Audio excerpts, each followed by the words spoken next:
संत समगमे एक दिए करे संत समगमे एक दिए करी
एकादी परी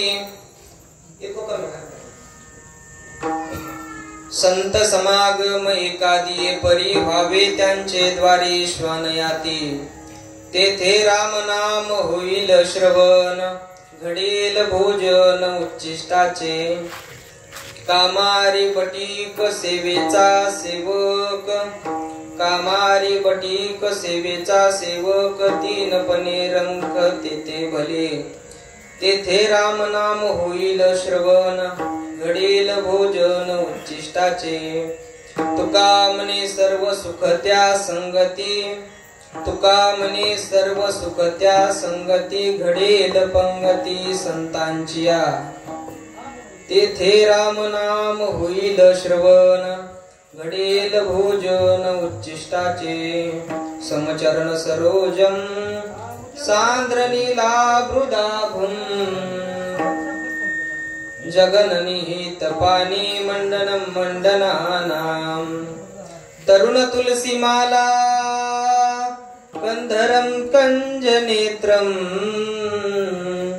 सदै धवलहासं विठ्ठलं चिन्तयामि पांडुरंगा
संतांचिया त्यांच्या कृपादाने कथेचा विस्तारो बाबाजी सद्गुरुदास तुका अलंकापुरी रम्य सिंहासनस्थं पदंबोज तेजस्फुर्दि प्रदेशं विदिन्द्रादिदेवे सदा स्तूयमानं समाधिस्थमूर्तिं भजे ज्ञानदेवम् ॐ नमो ज्ञानेश्वरा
नमो सद्गुरु भक्त कल्याण मूर्ती नमो सद्गुरु भास्करा पूर्ण कीर्ती संपाद्य ज्ञानं च विदाय भक्तिं विलोकितो येन समाधिराजः वैराग्यवन्तं सुविचारयुक्तं नमामि जोगं शिरसा गुरुन्तम् संत समागम एकादी परी संत समागम एकादी परी भावे त्यांचे द्वारी श्वानयाती तेथे राम नाम होईल श्रवण घडेल भोजन उच्चिष्टाचे प्रस्तुत प्राप्त स्थळी प्राप्त प्रसंगी भगवत चिंतना करता घेतलेला अभंग वारकरी संप्रदायाचे ज्येष्ठ श्रेष्ठ जगाचा मालक विश्वाचा भ्रम पोषण करता कर्तुम अकर्तुम अन्यथा कर्तुम सर्व शक्तिमान श्री पांडुरंग परमात्म्याचा ज्यांना फक्त 15 दिवसात साक्षात्कार झाला 15 दिवसा माझी साक्षात्कार झाला विठोबा विठ्ठला निराकार ज्या महात्म्याची वाणी आपल्यासारख्या जनसामान्याला रुचावी बसावी गोड वाटावी यात काही नवल नाही देवा पण ज्या महात्म्याची वाणी साक्षात जगाच्या मालकाला पंढरीनाथाला आवडावी असे देवमान्य संत संतमान्य संत जगतमान्य संत श्री तुकोबाराय श्री महाराजांचा 4 चरणाचा संतपर प्रकरणातील अतिशय उत्कृष्ट असा अभंग सेवेकरता घेतलाय विठ्ठल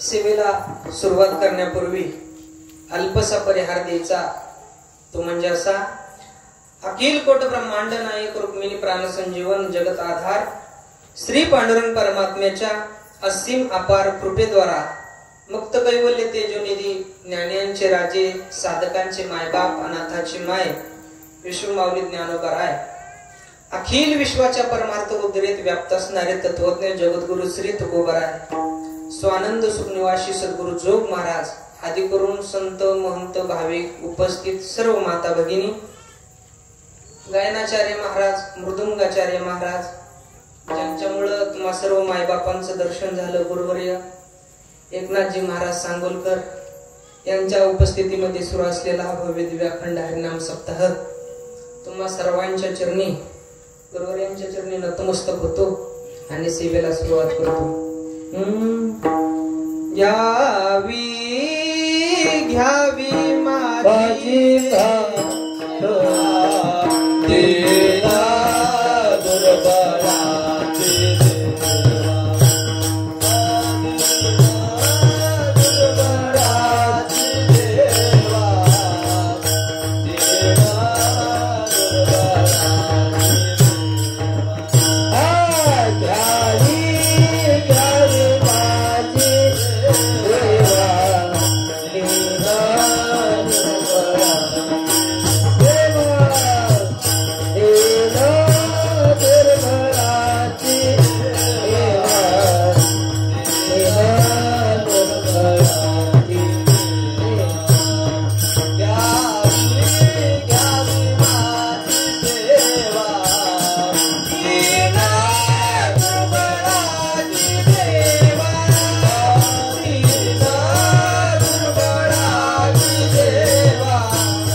व्यवस्थेला किंमत नाही परमार्थात अवस्थेला किंमत आहे जर परमार्थामध्ये व्यवस्थेला किंमत असती तर भगवान श्रीकृष्ण परमात्म्याने पहिलं दर्शन दुर्योधनाला दिलं असतं बरोबर पण ज्या अर्थी भगवान श्रीकृष्ण परमात्मा दुर्योधनाच्या सगळ्या व्यवस्थेचा त्याग करतात आणि विदुर काकाच्या झोपडीत जातात त्या अर्थी परमार्थात व्यवस्थेला किंमत नाही परमार्थात अवस्थेला किंमत आहे आणि अशा अवस्थेमध्ये पोहोचलेल्या संतांच्या समागमाची इच्छा तुकोबाराय करतात. लक्ष द्या, माणसाच्या जीवनात संतांची संगत ही फार महत्वाची गोष्ट आहे, पण ती महत्वाची वाटत नाही ना, ही खरी दुर्दैवाची गोष्ट आहे. काही गोष्टी जीवनात अनावश्यक असतात, अत्यावश्यक नसतात, पण माणसाला त्याच गोष्टीची जास्त गरज वाटते. बऱ्याच गोष्टी जीवनात आवश्यक नाहीत. मला सांगा, दारू पिणं हे कुठं माणसाच्या जीवनात आवश्यक आहे का? दारू जीवनात पिलीच पाहिजे का? जो पित नाही त्याचा संसार सुखाचा होत नाही किंवा त्याचा उद्धार होत नाही असं कुठे लिहिलंय का? दारू पिणं हे माणसाच्या जीवनात आवश्यक नाही, तरी सुद्धा माणसाला त्या गोष्टीची गरज वाटते. तुम्हाला सांगू, दारू पिणं, पत्त्या पिसणं, जुगार खेळणं, मटका खेळणं ही सगळी दुर्व्यसनं आहेत तेव्हा, तरी सुद्धा ही सगळी दुर्व्यसनं माणसाला जवळची वाटतात, आपलीशी वाटतात. आणि जीवनात संतांची संगत ही महत्वाची असताना सुद्धा ती महत्वाची वाटत नाही. खरी लाजिरवाणी गोष्ट आहे. आता तुम्ही म्हणसाल, तुम्हाला महाराज जसं कळतंय तसं तुम्ही परमार्थात दिसताय, त्यामुळे तुम्हाला कदाचित वाटू शकतं की जीवनात संतांची संगत ही महत्वाची आहे. पण तुमच्या समोर हा समाज बसलाय ना, सगळा संसारिक आहे. हा समाज म्हणेल, महाराज तुम्ही म्हणताय खरं, पण ते संत जर आमच्या संसारात आले ना, तर आमच्या व्यवहाराला घोटाळा होईल, म्हणून ते मध्ये न आलेले बरे. मग तुम्ही कसं काय म्हणता की जीवनात संतांची संगत ही फार महत्वाची आहे? चला, त्याची एक मार्मिक बाब मी तुम्हाला सांगतो, जे तुम्हा सगळ्याला स्वीकारावी लागेल. सर्व प्राणी मात्रांची मूलभूत आकांक्षा जर काय असेल तर ती आहे सुख मिळणं. बरोबर? याबाबत कोणाचं दुमत नाही ना. सकल मानवी जीवन जगत असताना प्रत्येकाला वाटतं की मी सुखी असलो पाहिजे, मी समाधानी असलो पाहिजे. या आशेनं प्रत्येक जीव आपल्या जीवनाची वाटचाल किंवा परिक्रमा करत असतो. प्रत्येकाला सुखाची अपेक्षा आहे आणि हे सुख मिळण्याकरता आपण रात्रंदिवस प्रयत्न करत असतो, परिश्रम करत असतो. पण महाराज, दुर्दैव असं आपलं, हे सुख आपल्या पदरात पडत नाही. अपेक्षा आहे सुखाची, पण प्राप्ती आहे दुःखाची. सुखाकरता प्रयत्न करून सुद्धा सुख पदरात का पडू नये? अशा जीवांकडे पाहून तुकोबाराय म्हणतात, बाबांनो, तुम्हाला सुखाची इच्छा आहे, सुखाकरता प्रयत्न देखील करता, मग प्राप्ती का होत नाही? आज मिळेल, उद्या मिळेल, या वर्षी, पुढल्या वर्षी, या सीझनला, पुढल्या सीझनला, अशा आशेत जीव निघून जातो महाराज, तरी सुद्धा पदरात सुख पडत नाही. तुकोबाराय नाथाच्या अभंगामध्ये, सर्व सुखाची या आशा जन्म गेला, सुखाची आशा जन्म गेला, एक निश्चयच नाही गेला, एक मुक्तीच नाही गेला, देशाचे पावला, माया वेशीला जीव माझा, माया वेशीला जीव माझा, माया वेशीला जीव माझा, माया वेशीला जीव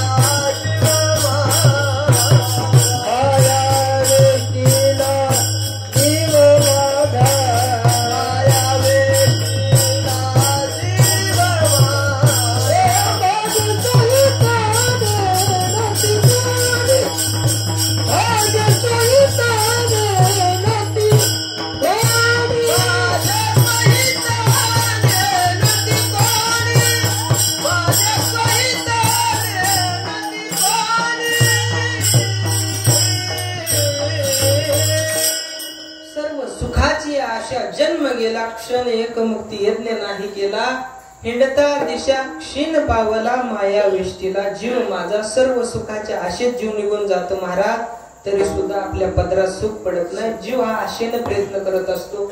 लक्षात येण्याकरता छोटासा दृष्टांत सांगतो. एका पूर्वीच्या काळात तेल काढण्याकरता बैल घाणे असायचे. अलीकडे मोठ्या मोठ्या फॅक्टरी निघल्या, तो विषय द्या सोडून. पण पूर्वीच्या काळात तेल काढण्याकरता बैल घाणे असायचे. तेव्हा त्या बैलाने त्या घाण्याला सतत चालत राहावं, त्याच्या मागे चालवण्याकरता, त्याला मारण्याकरता कुणी माणूस लागू नये, यासाठी ते एक युक्ती करायचा. युक्ती अशी करायचा, बैलाच्या मानेवर जी जो आहे त्या झूल अशी पुढे भोगावर काठी बांधायचा आणि त्या काठीला पुढे एक हिरवीगार गवताची पेंडी बांधायचा. तेव्हा ती पेंडी त्या बैलाला दिसायची, तेव्हा ती आपल्याला मिळावी याकरता बैल चालत राहायचा. पण बैल जसा जसा पुढे जायचा पेंडी पण तशी तशी पुढे जायची. कारण ती बैलाच्या मानाच्या जुला बांधली होती. पेंडी काय त्या बैलाला मिळायची नाही, त्याचं चालणं काय थांबायचं नाही. जसा तो बैल तशी तुमची आमची सगळ्यांची स्थिती. हे केल्याने सुख मिळेल, ते केल्याने सुख मिळेल, पण महाराज पदरात काय सुख पडत नाही, आपलं प्रयत्न काय थांबत नाहीत. मला सांगा, आजपर्यंत आयुष्यात आपण थोडे कष्ट केले का? किती कष्ट केले, किती मेहनत घेतली, पडलं का पदरात सुख? नाही पडलं महाराज. एक सांगू का, साधन जर चुकलं ना तर मनुष्याला अपेक्षित साधनाची प्राप्ती ही होऊ शकत नाही. एक लक्षात येण्याकरता एक लौकिक युक्तिवाद मी आपल्या समोर ठेवतो. एका मनुष्याला पाहिजे होते पेढे, तो गेला चपलीच्या दुकानात. मला सांगा, आता त्याला पेढे भेटतील का? नाही. मग त्याला काय भेटेल? जोडे भेटतील. भल्या माणसा, हुशार माणसा, तुला जर पेढे हवे असतील तर तू ही लाईन सोडून दे आणि स्वीट मार्ट मध्ये जा, तिथं तुला पेढे भेटतील. तसं आपण प्रयत्न करतोय, पण कुठं? संसारात. महाराज, संसारात सुख आहे का? संसार कसा आहे? संसार दुःख मूळ, संसार दुःख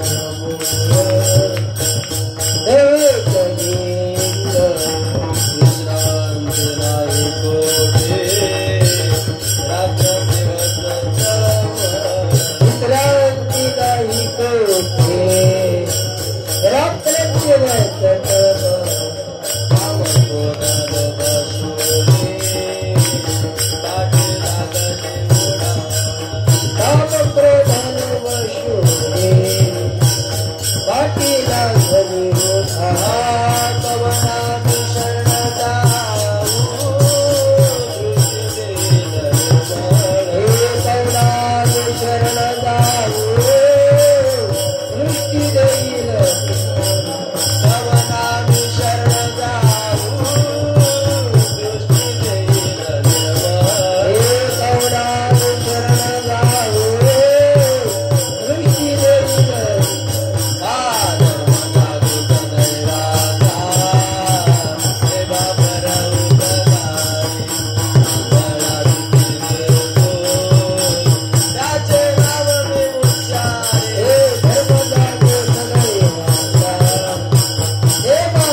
सुख नाहीच का? नाही असं नाही महाराज. मग आहे कुठं? आहे एकमेव पांडुरंग परमात्म्याच्या ठिकाणी. सर्व सुखाचे आगर बाप रखमा देवीवर सुखरूप तुझ्या ऐसा कोणी सांगा माझ्या पांडुरंगा सारखा तो. मग त्या एकदा सुखरूप देवाला आपलंस करून घ्या, त्याशिवाय तुमच्या पदरात सुख पडू शकत नाही. आपोला तो एक देव करून घ्यावा, तेने विना जीवा सुख नव्हे, त्याशिवाय तुम्हाला सुख मिळू शकत नाही. मग देवा त्या सुखरूप देवाला जर आपलंस करायचं असेल तर त्याला एकमेव मधला दुवा कोण, तर ते म्हणजे संत. त्यांच्याशिवाय तुम्हाला प्राप्त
चरणाच्या ठिकाणी. ऐका, मग महाराज तुमच्या सांगण्यावरून आम्ही त्या वृत्तीचे झालो. आम्हाला आता संतांची संगत करायची, पण ती कशी करायची, कोणत्या प्रकारे करायची, ते अभंगाच्या पहिल्याच्या.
कोणत्याही एखाद्या प्रकाराने का होईना, पण त्या संतांची संगत करा, संतांचं समागम करा.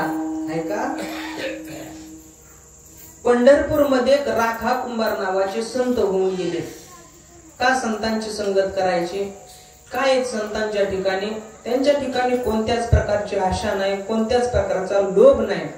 ऐका, पंढरपूर मध्ये राखा कुंभार नावाचे संत होऊन गेले. तेर क्षेत्रामध्ये राहणारे श्री गोरोबा काका तसेच हे फक्त आपल्या जवळचे राका.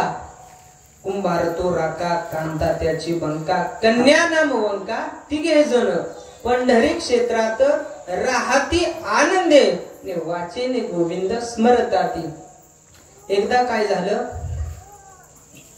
तो त्यांचा आवाज तो का नाही कुंभाराचा पेटवला, जाळ झाला. अनेक मांजर भक्ष्य घेऊन आली, आरडत ओरडत भोवत आली आणि त्या आव्याच्या भोवताली फिरायला लागली. राका कुंभाराच्या लक्षात आलं की या मांजरीची पिल्लं कोणत्या तरी डेऱ्यात राहिली. आता डेरे तर तळाला लावले, जाळ झाला, आता पिलांचा कोळसा होणार म्हणून राखा कुंभार रडायला लागली. ती एवढीशीच मुलगी वंका आपल्या बापाच्या जवळ आली. का रडता बाबा? तेव्हा राखा कुंभार म्हणू लागले, बाळा, या मांजरीची पिल्लं कोणत्या तरी डेऱ्यात राहिली, आता डेरे तर तळाला लावले, जाळ झाला, आता पिलांचा कोळसा होणार. करावया गेलो प्रपंचाचे हित, पापाचे पर्वत झाले माथा. पण तू एवढीशी मुलगी म्हणते, बाबा तुम्हीच सांगितलं ना मला, भगवंताने लक्षाग्रहातून पांडवांचं रक्षण केलं, अग्नीपासून प्रल्हाद वाचवला. मग बाबा, ज्या देवाचं आपण रात्रंदिवस भजन करतो तो आपली पिलं वाचवणार नाही? बाबा, पांडुरंगच आपली पिलं वाचवणार. राखा कुंभार म्हणले, बाळा, असं जर घडलं ना तर अख्खं वाटून देईन पंढरपूर मध्ये, वैराग्य धारण करीन. बापानं प्रतिज्ञा केली. 3 दिवस त्या अग्नीसमोर बसले, त्या आव्या पुढं. पोटात अन्नाचा कण नाही, पाण्याचा थेंब नाही. 3 दिवसानंतर अग्नी शांत झाला. राखा कुंभार उठले, एक एक एक माठ काढायला सुरुवात झाली. एक लाल गुंद झालेलं माठ उचलला आणि खाल्ल्या माठात वाकून पाहिलं. हुंदके देऊन देऊन रडायला लागले राखा कुंभार. मुलगी लांबच होती. मुलगीने विचारलं, बाबा मेले ना पिलं? नाही बाळा, पांडुरंगानं माझा नवस पूर्ण केला. हे बघ, हे बघ, खेळता ती पिल्ले डेरियात. देवा, 3 दिवस अग्नी पेटून पिल्लं डेऱ्यात उड्या मारत होते. आता ठरल्याप्रमाणे सगळं वाटून दिलं पंढरपूर मध्ये. आता उपजीविकेचं साधन काय, खायचं काय? म्हणून जंगलात जायचे, लाकडं गोळा करायचे, तिघांच्या 3 मोळ्या बांधायचे, गावात आणायचे, विकायचे. त्याच्या बदल्यात पैसे नव्हते घेत. त्याच्या बदल्यात डाळना पीठ घ्यायचे, ते खायचे, परत भजन करायचे. एक दिवस असं झालं, राखा कुंभाराची मुलगी वंका आणि नामदेवरायाची मुलगी आऊ सारख्या वयाच्या होत्या. चंद्रभागेमध्ये धुणं धुत होत्या. झालं असं, वंकाचा आऊचा धुण्याचा शिंतोडा वंकाच्या अंगावरती आलता. म्हणजे नामदेवरायाच्या मुलीचा धुण्याचा शिंतोडा राखा कुंभाराच्या मुलीच्या अंगावरती आला. ये रे म्हणे बाई, शिंतोडे येतील, वैराग्यवान भक्ताची मुलगी आहे मी, तुझा शिंतोडा सहन नाही करणार. माहिती माहिती वैराग्य नाटक करतो तुझा बाप. आणि तुझा बाप काय करतो? लोकांनी संत म्हणा म्हणून पायात घागऱ्या घालून नाचतो माझ्या देवाच्या पुढं. आऊच्या डोळ्यातच पाणी आलं. आऊ नामदेवरायकडे गेली, बाबा, राखा कुंभाराच्या मुलीनं उद्धार केला तुमचा. नाटक करतो म्हणली तुझा बाप, लोकांनी संत म्हणा म्हणून पायात घागऱ्या घालून नाचतो देवाच्या पुढं. नामदेवराय म्हणले, आऊ शांत हो, मी देवालाच विचारतो. नामदेवराय देवाकडे गेले. राखा कुंभाराने घेतले वैराग्य, का हो केला त्याग संसाराचा? देवा, मला तर काही खरं वाटत नाही. देव म्हणले, नाही नाही देवा, अजिबात खरं वाटत नाही. मग आपण परीक्षा घेऊ. हो, हे ठीक आहे देवा, परीक्षा घ्यायला 3 जण कोण आहे का? या मृत्यू लोकात आपल्याला किती दिवस ठेवायचं, कितव्या दिवशी मातीत घालायचं, हे ज्याच्या हातात आहे ना, तो जगाचा मालक पांडुरंग परमात्मा, रुक्मिणी आई साहेब आणि नामदेवराय. परीक्षा द्यायला कोणती वजन? राखा, बंका आणि वंका. हे जंगलात जायचे ना लाकडं गोळा करायला, हे 3 जण आधी तिथं गेले. आई साहेबांनी, रुक्मिणी आई साहेबांनी हातातली सोन्याची बांगडी काढली ना अशी समोर टाकली. पहिल्यांदा राखा कुंभार आले. चमकणारं बघितलं आणि लांबूनच निघून गेले. चमकणारी गोष्ट बघितल्या लांबून निघून जावं का? मी असतो तर गेलो नसतो, पण ते राखा कुंभार होते. महाराज, चमकणार बघितलं, लांबूनच निघून गेलं. खरा वैराग्य होतं राखा कुंभाराचं. देवाला आनंद झाला. नंतर पत्नी आली वंका, तिनं पण पाहिलं आणि लांबूनच निघून गेली. परत देवाचा आनंद गगनात मावना. देव नामदेवरायला म्हणतात, नामदेवा, आहे ना माझ्या राखा कुंभाराचं खरं वैराग्य? नामदेवरायने असं केलं. नंतर परत ती पुढे गेलेली वंका परत आली. आता मात्र देवाला घाम सुटला. देवाला वाटलं उचलती का काय, पण उचलण्याकरता नव्हते आले. ऐका, तिची मुलगी माग चालत होती वंका. ती जर या सोन्याच्या मोहात अडकली तर आपल्या कुळाला कलंक लागल म्हणून वंकाने काय केलं, अशी 2 वंजळा माती घेतली आणि त्या सोन्यावर झाकून टाकलं. सोनं झाकून टाकलं आणि निघून गेली. आता देवाचा जीवाला. पण हा सगळा जो प्रकार होता, वडील आई तिथं आली, माती काहीतरी टाकलं, हा सगळा प्रकार वंकानं पाहिला होता. वंका तिथं आली आणि तिनं पाहिलं, माती सारली तर सोनं पाहिलं. जे मोठ्यानं रडायला सुरुवात केली, आई बाप लांब गेलते. का रडते बाळा? पश्चाताप झाला बाबा. म्हणजे काय करता? या मातीवर माती टाकायची तुम्हाला काय गरज होती? है का? ज्या धनासाठी सामान्य माणसं आपल्या प्राणाची आहुती देतात, एक भाव दुसऱ्या भावाला मारायला तयार होतो, त्याच धनाकडे पाहण्याचा या साधू संतांचा दृष्टिकोन काय तर ऐका. देखील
जीवनात समागम घडावा. पुण्याच्या एका बागेत सद्गुरु जोग महाराज ज्ञानेश्वरी सांगत होते आणि समोर लोकमान्य टिळक बसून ज्ञानेश्वरी ऐकत होते. एक श्रीमंत मनुष्य आला आणि त्यानं पाहिलं की लोकमान्य टिळक खाली बसून ज्ञानेश्वरी ऐकतायत आणि मी लोकमान्य टिळकांना बऱ्याच वेळेस आपल्या घरी बोलवलं पण ते काय आले नाहीत. म्हणून तो श्रीमंत मनुष्य घरी गेला, पैशाने पोत भरलं, पैशाने त्या काळात, आणि टांग्यावर टाकलं आणि जोग महाराजांच्या समोर बागेत आला आणि ते पोत जोग महाराजांच्या समोर ठेवलं. जोग महाराजांनी पाहिलं आणि जोग महाराजांनी विचारलं, श्रीमंत हे कशा करता? तेव्हा तो मनुष्य म्हणला, जोग महाराज तुम्ही जे इथं ज्ञानेश्वरी सांगताय ना ते आजपासून बंद करायची, माझ्या बंगल्यात उद्यापासून चालू करायची. 1 दिवस सांगितलं तर 1 पोते पैसे, 2 दिवस सांगितलं तर 2 पोते पैसे, 3 दिवस सांगितले तर 3 पोते पैसे. बरं झालं मी तिथं नव्हतो. सप्ताह 7 दिवसाचा असतो, 15 दिवसाचा ठेवला असता. पण ते जोग महाराज होते.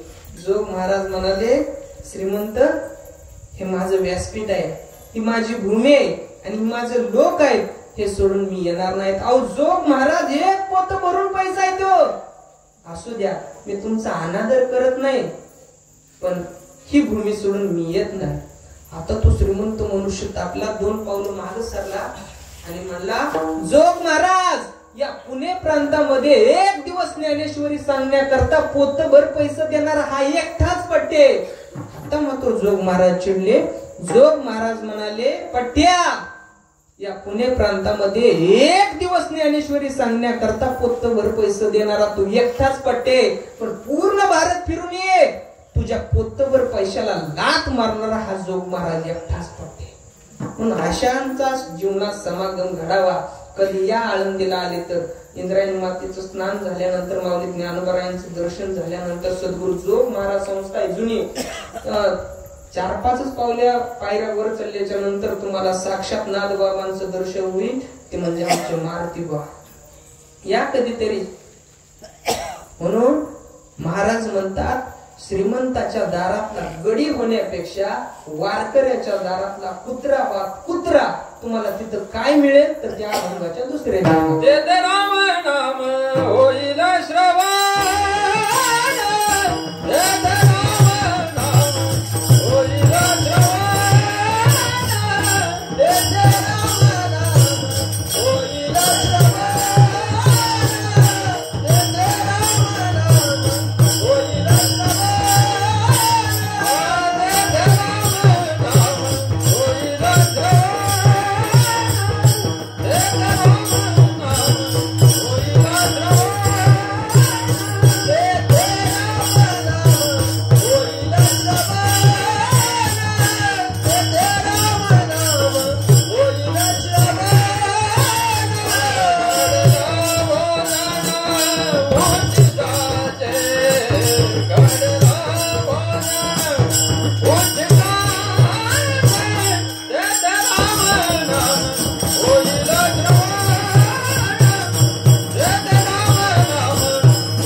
उच्चिष्टाचे.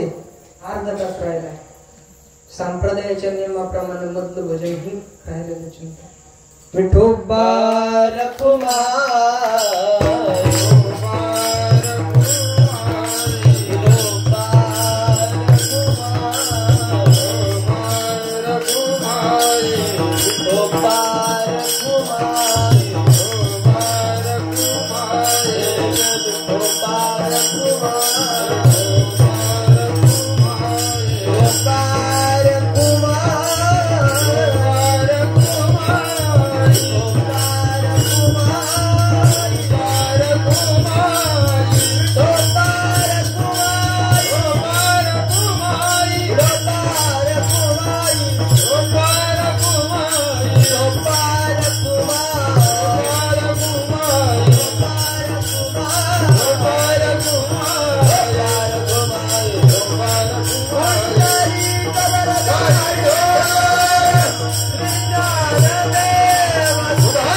तेथे राम नाम होईल श्रवण, घडेल भोजन उच्चिष्टाचे.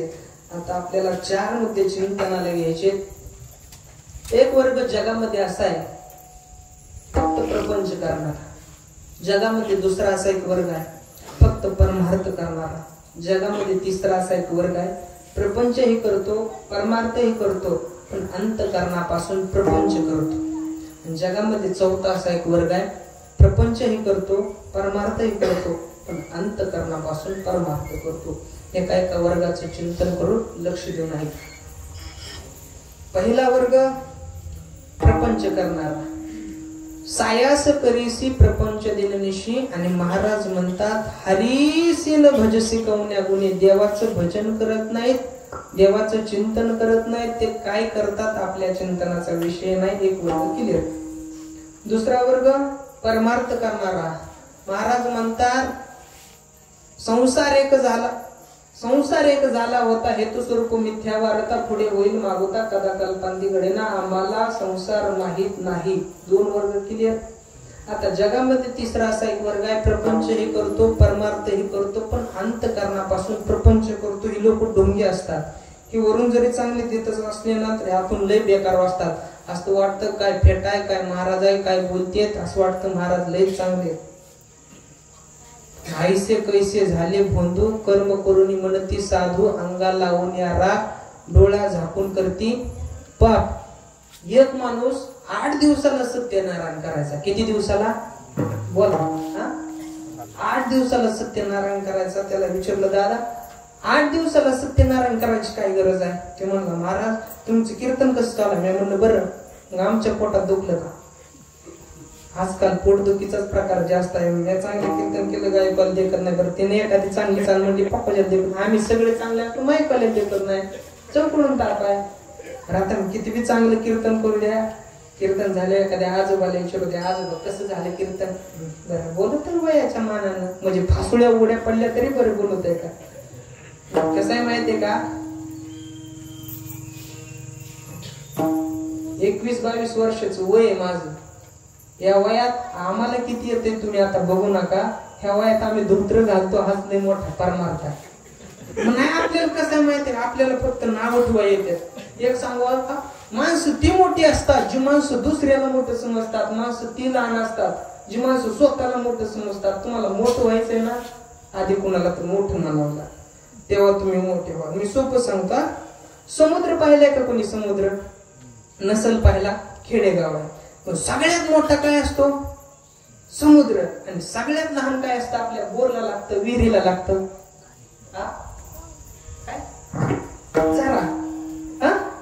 एकदा काय झालं, सगळ्यात मोठ्या समुद्राने एकदा सगळ्यात लहान झऱ्याला विचारलं. समुद्र म्हणला झऱ्या तुला माझ्या एवढं मोठं कधी व्हायचंय? काय म्हणला समुद्र?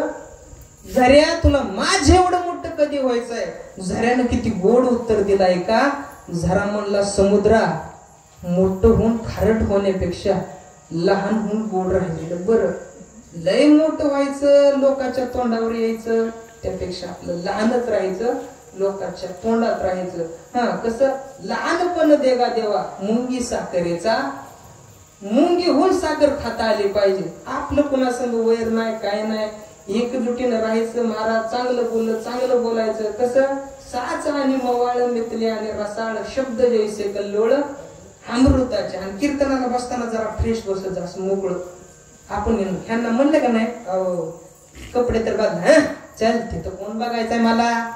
म्हणजे खरं सांगू का, जिथं कोणच बघत नाही ना तिथं देव बघत असतो.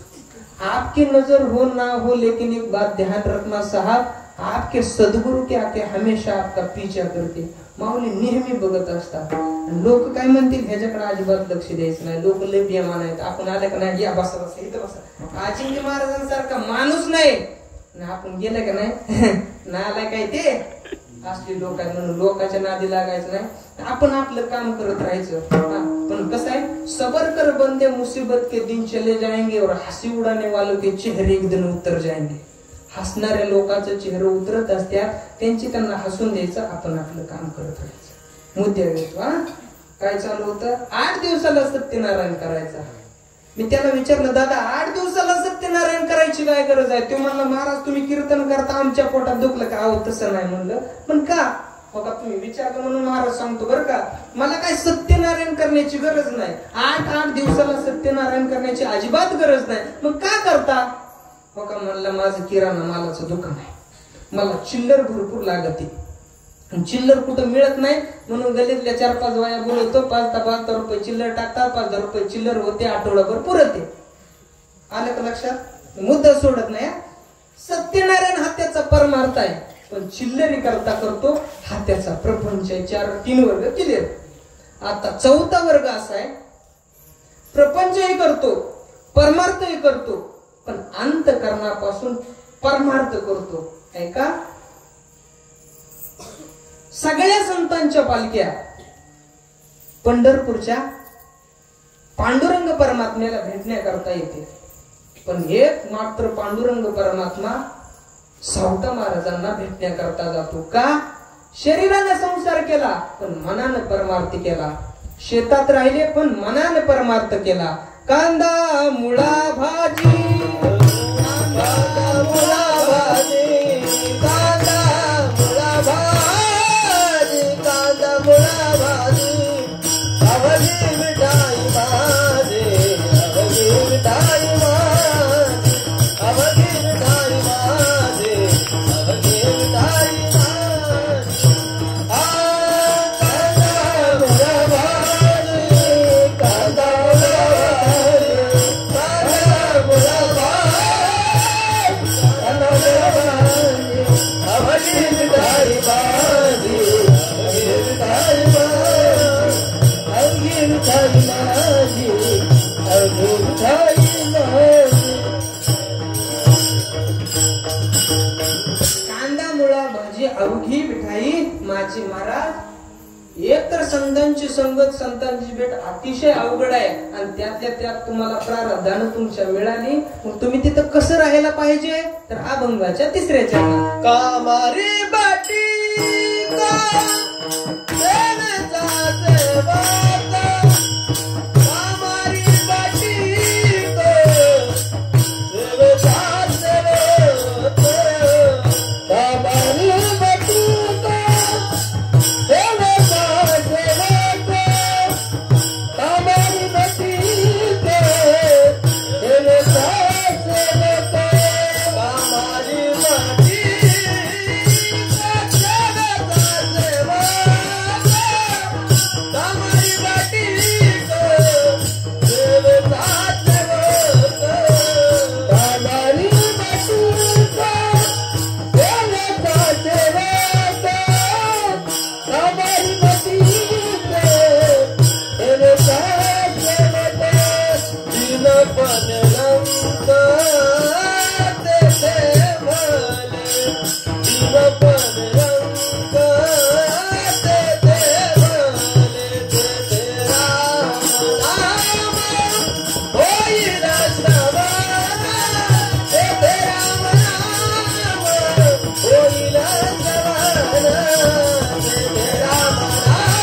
होईल श्रवण, तेथे राम नाम होईल श्रवण, तेथे राम नाम होईल श्रवण,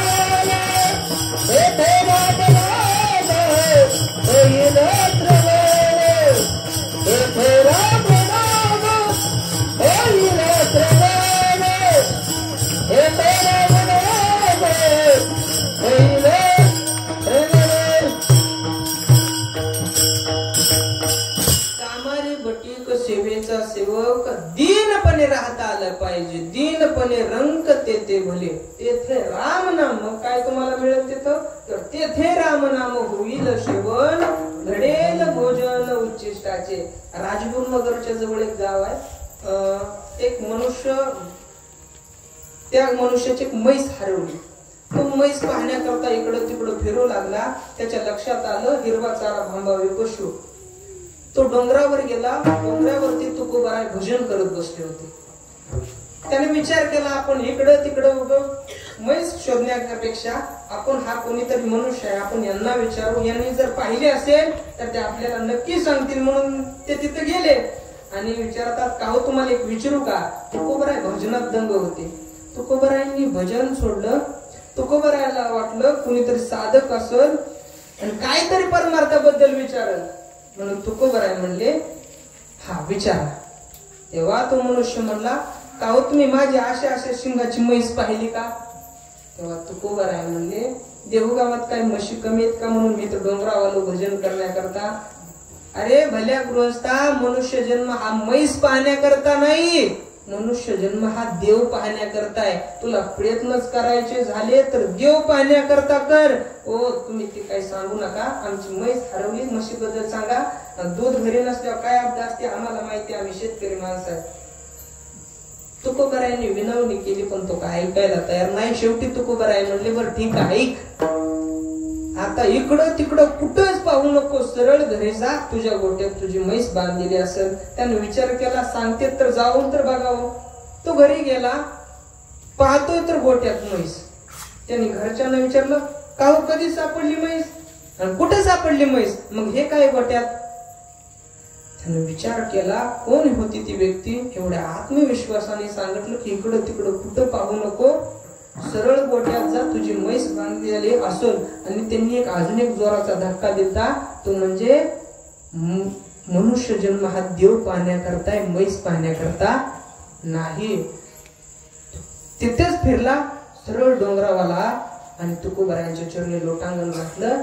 म्हणला महाराज आता मला देव पाहायचं, आता माझा मुद्दा थोडा आहे बरं का. त्याला जो तुकोबारायांचा समागम घडला, त्याला जी तुकोबारायांची संगत घडली, कशामुळं, कशाच्या निमित्ताने, म्हैस पाळण्याच्या निमित्ताने. पण ती वाया गेली का नाही. तसा संतांचा समागम कसाही घडू द्या, तो निश्चित तुमच्या उपयोगाला येणार, वाया जाणार नाही. एकदा अजून एक दृष्टांत सांगतो ऐका. सरोवरात गजेंद्राचा पाणी पिण्याकरता गजेंद्र सरोवरात गेला. नकराने पाय धरला. 1000 वर्ष युद्ध चाललं, 1000 वर्ष.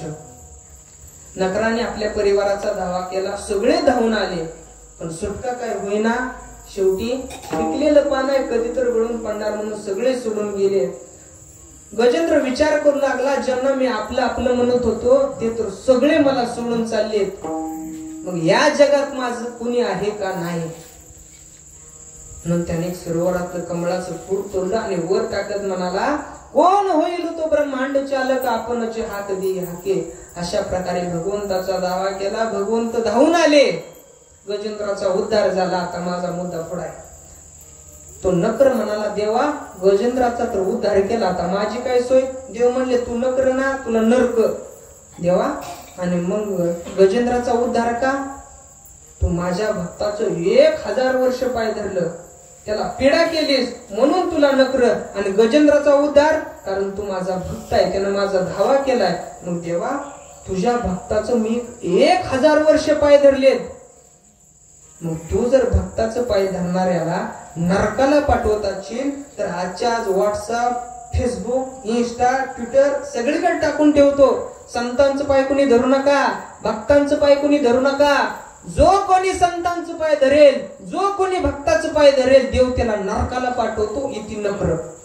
देव म्हणले आता जर कुठे तर निवडणूक झाली, निवडणूक झाली नाही तर उसरा अपप्रचार चालू केला का बाबा तुझा पण उद्धार करतो, तसं काय करू नको. मला सांगा गजेंद्रानं आता नीट ऐका, नकरानं जो गजेंद्राचा पाय धरला होता, कुठल्या भावनेने धरला होता, वैरेच्या भावनेनं धरला होता. पण तेवढाच झालेला समागम नकराच्या कामाला आला. म्हणून महाराज म्हणतात जे काही सुख आहे ते कुठं आहे, एकमेव पांडुरंग परमात्म्याच्या ठिकाणी. अभंगात ते शेवटच्या चरणात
तुका म्हणे सर्व सुख त्या संगती घडेल पंगती संतांच्या तेथे राम नाम होईल श्रवण घडेल भोजन उच्चिष्टाचे. ऐका, भावना प्रकट करण्यासाठी शब्द एक साधन आहे. माणसाच्या मनात काही भावना असतात. भावना दोन प्रकारच्या असतात, एक प्रापंचिक आणि दुसरी पारमार्थिक. खऱ्या अर्थानं पाहायचं झालं, इथं बसलेल्या प्रत्येक लोकांच्या ठिकाणी सांसारिक भावना दिसून येते. त्याचं कारण असं आहे, महाराज म्हणतात, अनादि संसार मालेच्या ठाई नित्य विषय सुख भोगिले पाही.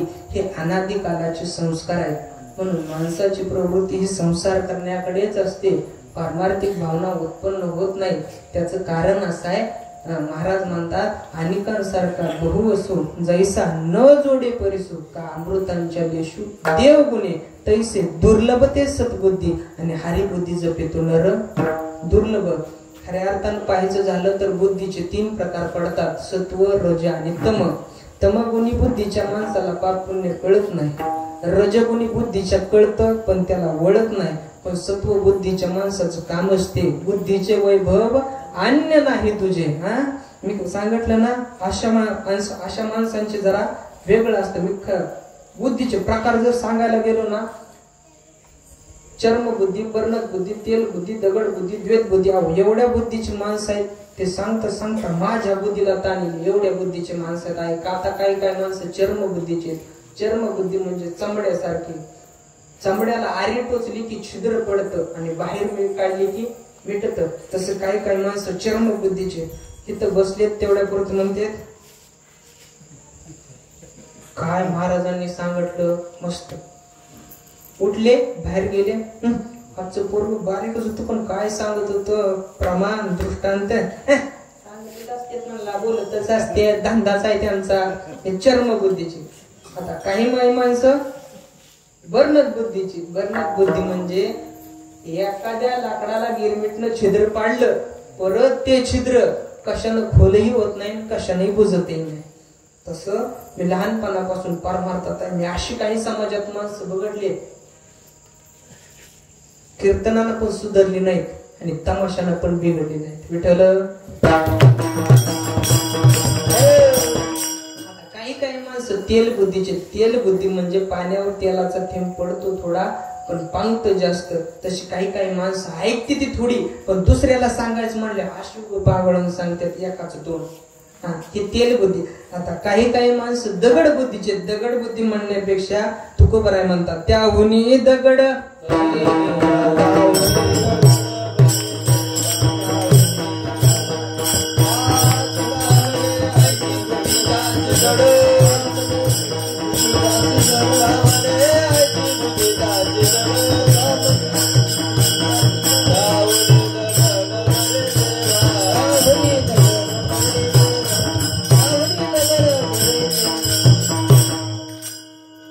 लक्षात देण्याकरिता एक दृष्टांत सांगतो.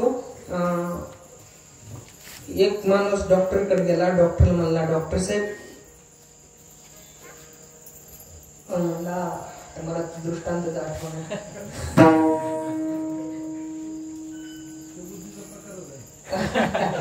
भेटायला.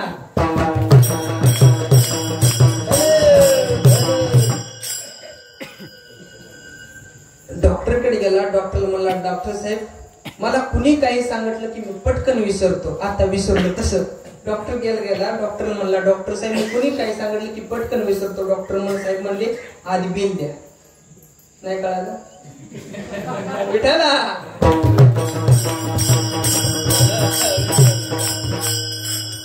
अशा माणसाची बुद्धी आहे, अशी माणसं समाजात आहेत. त्यामुळं एखाद्याने पारमार्थिक कार्यक्रम घेतलाय, दान धर्म करा, सत्कार्य करा. जिथं धार्मिक कार्यक्रम चालू असेल तिथं 5-10 रुपये द्या. तुम्हाला देता आले द्या, नाही देता आले नका देऊ. पण एखादं देत असेल तर त्याला अडवू नका. एखाद्याचं घर पेटलं असेल पिटू द्या. तुम्हाला इजवायचं असेल इजवा. नाही इजवलं घराला फरक पडत नाही, पण उगाच त्यावर रॉकेल टाकू नका. मला एवढंच सांगायचंय, एखादा आपला पारमार्थिक कार्यक्रम आहे, तुम्ही त्याला दान धर्म करा. झालेली माझी कीर्तन रूपी सेवा जे काही चुकीचं बोललो असेल ते माझ्या बुद्धीचे दोष, आणि जे काही चांगलं असेल ते मला वाटलं असेल ते सगळं गुरुवर यांचं आहे, त्यात माझं थोडं सुद्धा नाही. झालेली कीर्तन रूपी सेवा तुम्हा सर्व मायबापांच्या चरणी समर्पित करतो आणि कीर्तनाला इथेच पूर्ण. ज्ञानेश्वर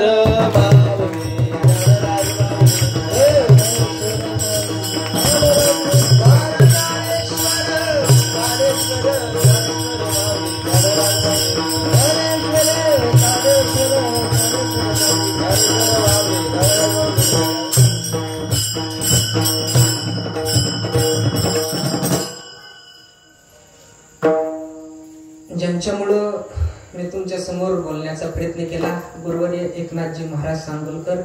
झालेली सेवा त्यांच्याही चरणाशी आमचे विशाल महाराज असतील, ओंकार महाराज असतील, बाबा असतील, सगळे टाळकरी, तुम्ही सर्व माता माऊली असलेले गुरुजन, तुम्ही सगळ्यांच्या चरणी ही सेवा पुनश्च समर्पित करतो. सेवेला पुन्हा तुकाराम तुकाराम तुकाराम.